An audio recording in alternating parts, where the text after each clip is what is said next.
Ever found yourself scrolling through your phone?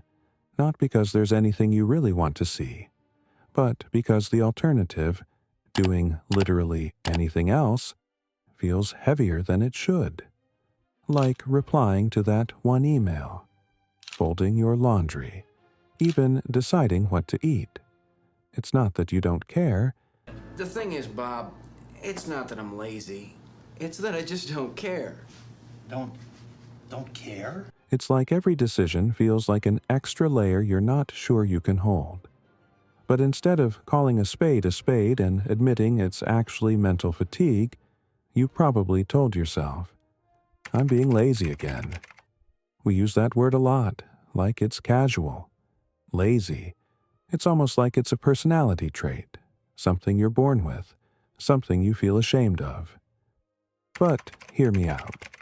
What if you're not lazy at all? What if your body's going at a slower pace because your mind's been burning the candle at both ends for weeks? What if the reason you can't start the smallest tasks isn't because you don't care, but because you've been carrying too much and calling it normal? There's this silent exhaustion that doesn't show up with dark circles or yawns. It happens when you stop replying to texts, not because you don't want to talk, but because you just don't have the energy to explain why you don't want to talk. It's like this feeling that hits you when you're stuck deciding whether to go outside. And even after you finally make your way out, it's not any better. You're still tired.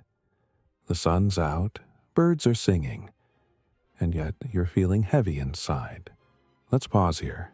I'm serious. No music, no metaphors, no productivity quotes. Sometimes there's just nothing wrong. Sometimes you're just tired. That's the whole explanation. Now, let me ask you something.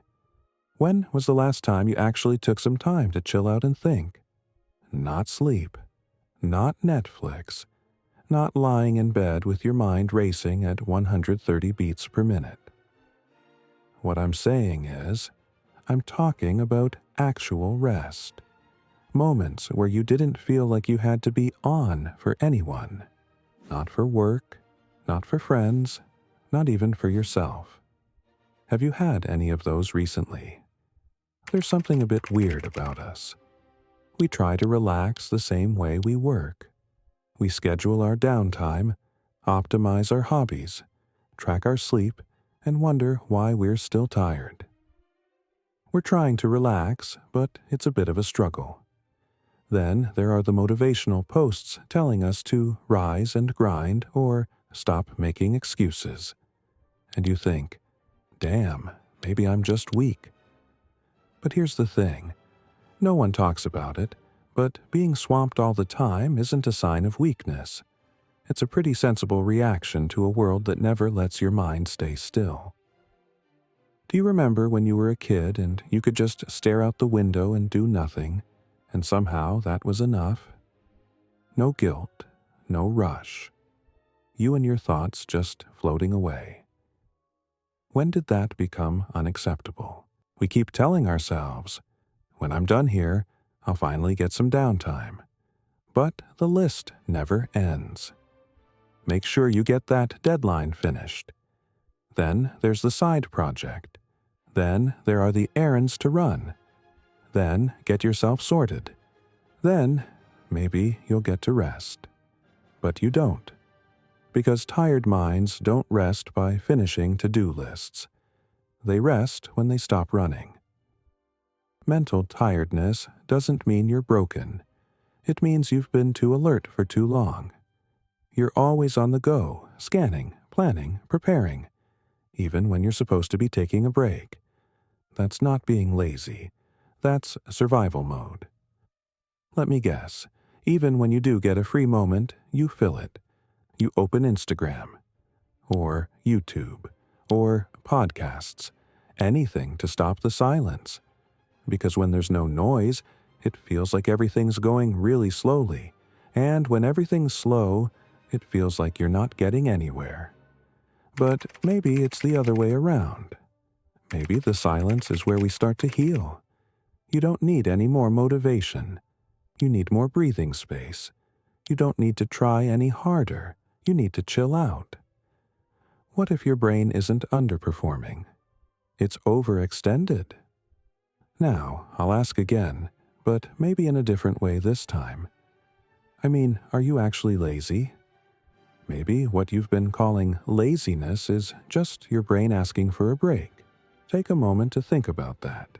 It's not like there's music swelling or some big revelation in the cinematic style. Just quietly.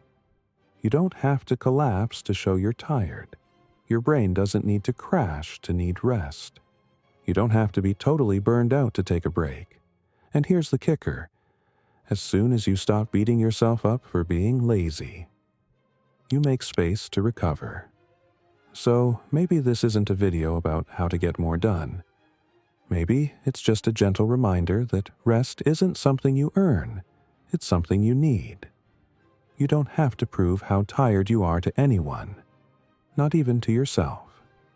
Now, go back and think about that first question, the one at the start.